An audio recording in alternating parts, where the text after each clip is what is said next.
देश में इस साल सूखे का खतरा है। सूखे का खतरा वाकई है। देश के 36 में 17 इलाकों में सूखे की स्थिति बन गई है।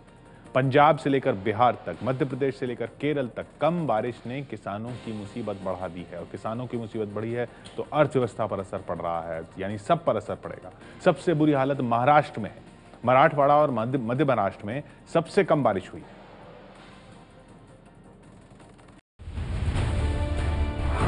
महाराष्ट्र में इस बार सूखे की सबसे ज्यादा मार पड़ी है।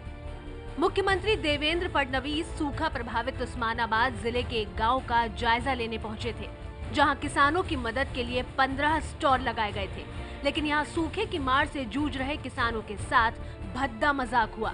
सीएम के जाने के 20 मिनट बाद ही सारे स्टॉल हटा लिए गए जो किसानों के लिए लगाए गए थे।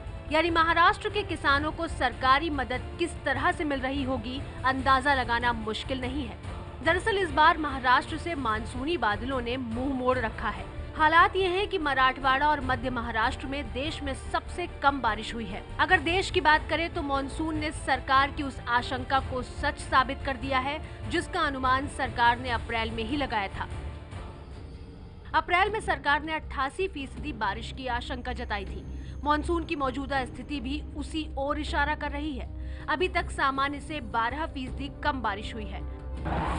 उत्तर भारत के कई राज्यों पर मानसून इस बार मेहरबान नहीं रहा है। पंजाब में सामान्य से 34% कम बारिश हुई है। पूर्वी यूपी में सामान्य से 36% और पश्चिमी यूपी में सामान्य से 34% कम बारिश हुई है, जबकि बिहार में सामान्य से 20% कम बारिश हुई। केरल में भी अब तक सामान्य से 32% कम, जबकि तेलंगाना में सामान्य से 25% कम बारिश हुई है। हालात ये है कि देश के 36 में से 17 इलाकों में सूखे की स्थिति है।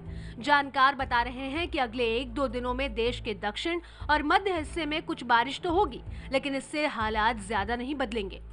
4 या 5 तारीख से फिर से थोड़ा सा इम्प्रूवमेंट होने की उम्मीद है, खासकर सदर्न पेनिसुला में, यानी कि साउथ इंडिया में और सेंट्रल इंडिया में बारिश थोड़ी बढ़ेगी, जिससे कि थोड़ा 1 या 2% थोड़ा इंक्रीमेंट हो सकता है।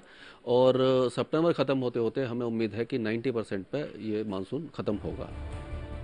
देश में सूखे के हालात को देखते हुए अब महंगाई के बढ़ने की भी आशंका बढ़ गई है। ऐसे में केंद्र से लेकर राज्य सरकारों के सामने न सिर्फ किसानों को मदद पहुंचाने, बल्कि आम जनता को महंगाई से बचाने की बड़ी चुनौती खड़ी हो गई है। तो देखा हमने महाराष्ट्र में क्या हुआ। सीएम गए और वो स्टॉल हटा ली गए मदद के। ये सरकारी अधिकारी क्यों नहीं समझ पा रहे हैं ये कितना बड़ा खतरा है, समझ पा रहे हैं और उसको इतना हल्के में क्यों ले रहे हैं?